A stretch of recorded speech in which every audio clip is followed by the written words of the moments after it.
साधारणतः 10,000.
आहे किचन हॉलमधून बाहेर गेलं की अंगण आहे. हे 2011 साली आम्ही बांधलेलं आहे, म्हणजे बरेच वर्ष झाली, त्यामुळे घराची अवस्था तर अशी झालेली आहे. इथे आम्ही पट्टा केलेला आहे बसायला, संध्याकाळचं आम्ही बसायचो. इथे चपलीचं रॅक आहे. हे मोटर आहे, मोटर घर. इकडे खाली टाकी आहे 10,000 लिटरची जवळजवळ. आणि इकडे हे मी म्हटलं बेडरूमची जी खिडकी का बंद येतं ते असं इथे सामान ठेवलेलं आहे. 2 वर्षापूर्वी आम्ही गाय घेतली होती, गिर गाय, तिच्या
आता टाकीनं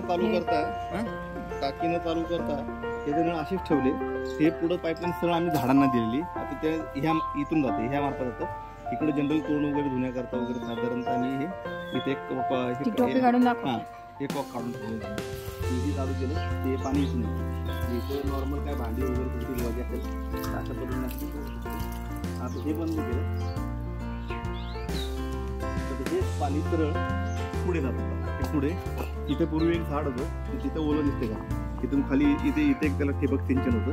हेच पाणी पुढे जाऊन इथे जातं नारळाला पाणी. हे बघा इथं नारळाला हे पाणी देतात. हे नारळाला केलेलं इकडे, हे नारळाला पाणी ऑटोमॅटिक मिळतं. आणि तसंच हे पाणी पुढे जाऊन ह्या एक नारळाला जातं. ह्या नारळाला जातं. हे इथे ह्याच्या खाली एक कॉक येत बघा. आता हे कॉक एक कॉक फिरवला की हे पाणी सरळ ह्या कुंड्यांमध्ये. हे पूर्वी आमच्याकडे गाई होती, त्या गाई करता आम्ही पाणी पिण्याच्या कुंडी करता हे केलेले. आणि हे त्याचं आउटलेट पाणी दररोज आम्ही चेंज करतो. हे आउटलेटचं ह्या कॉक बंद करून हे जर टोपण काढलं, कॅप काढली की हे पाणी यातलं सगळं ड्रेन होत होतं. पण आता गाई नसल्यामुळे हे बंद आहे सध्या सिस्टीम, आणि हे सुद्धा बंद आहे. तर तेच पाणी पुढे नारळाला जातं. पुढे जाऊन तिथे ते आंब्याला, कढीपत्त्याला आणि चिक्कूला हे तिन्ही ठिकाणी मिळतं. तसंच ह्या आंब्याला इकडे ही 2 आंबे झाडं मी रत्नागिरी देवगडवरून आणली होती. ते पूर्णपणे हापूस आंबा आहे. साधारणतः याचे आंबे मे एंडला आंबे मिळतात त्याचे आम्हाला खायला. अगदी नॅचरल, कुठल्याही पद्धतीचं आम्ही याला हे करत नाही. इथं बघा लेंडी खत घातलेले, ते केमिकल्स वगैरे आम्ही घालत नाही याला.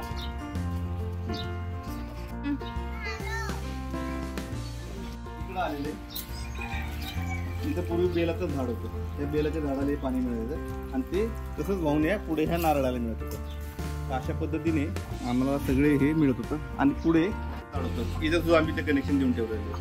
त्याचा बंद करायचं आम्हाला. आणि हे गोमूत्र आहे आमचं, गाईचं गोमूत्र आहे. म्हणजे आम्ही हे गोमूत्र आम्ही सगळ्याकडं असं महा वगैरे लागलं तर आम्ही ते स्प्रिंकल करत असतो. शेवग्याची शेंगा वगैरे पूर्ण ऑर्गॅनिक, 100% ऑर्गॅनिक शेवगा या. आणि हेच असल्या कारणाने पोरांनी हे तोडलेले पुढे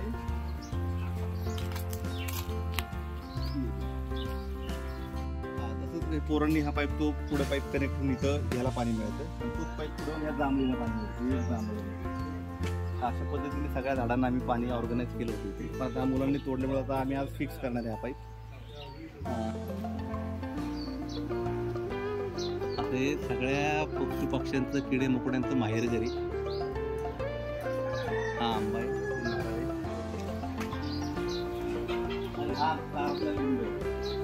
लिंबाचं महत्व आता या लिंबाला धरून सगळं आर्किटेक्चर केलेलं आहे, सगळी रचना केलेली घराची. आणि ही शिव आहे. शिव कशी करते बघा. आम्ही नसल्यानंतर हे सगळे बच्चे कंपनी झाडांची निगा राखतात, झाडांवरती लक्ष ठेवतात, कोणाला इकडे येऊन देत नाही. बरोबर ना, हो की नाही?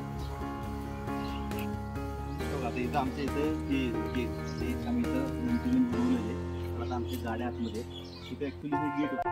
तर आमच्या एका झाडावरती पोळं आहे आणि ते आम्ही काढून घेणार आहे. बघूयात मध वगैरे निघतंय का, कसे काढतात वगैरे तेही बघूयात.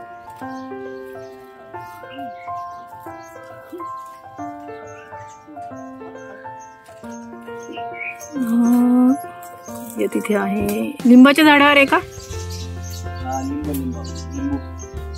इथे पोळं दिसतंय.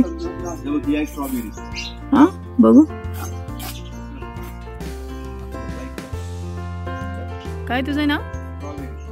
स्ट्रॉबेरी ठेवलं का? छान आहे.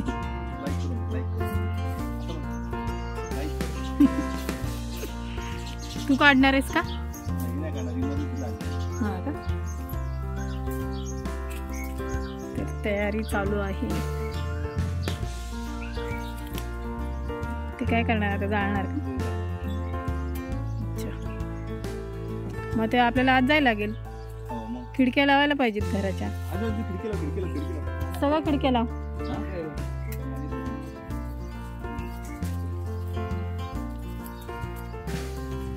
प्रोसेस सुरू झालेली आहे. हे घ्या हे घ्या, मला हे बांधून देतो तुम्हाला काय.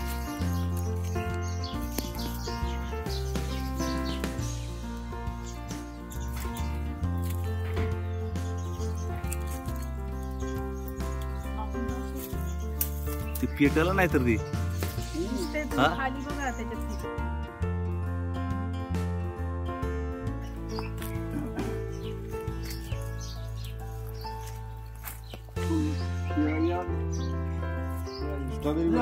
पटकन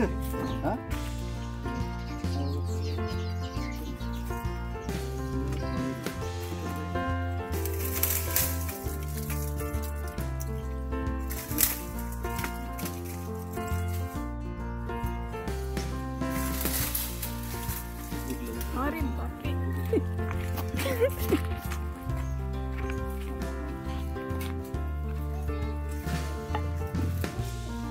दूर कुठे झालाय पण? नाही दूर झालं. अंशू भांडण रे, अंशू काका पाणी.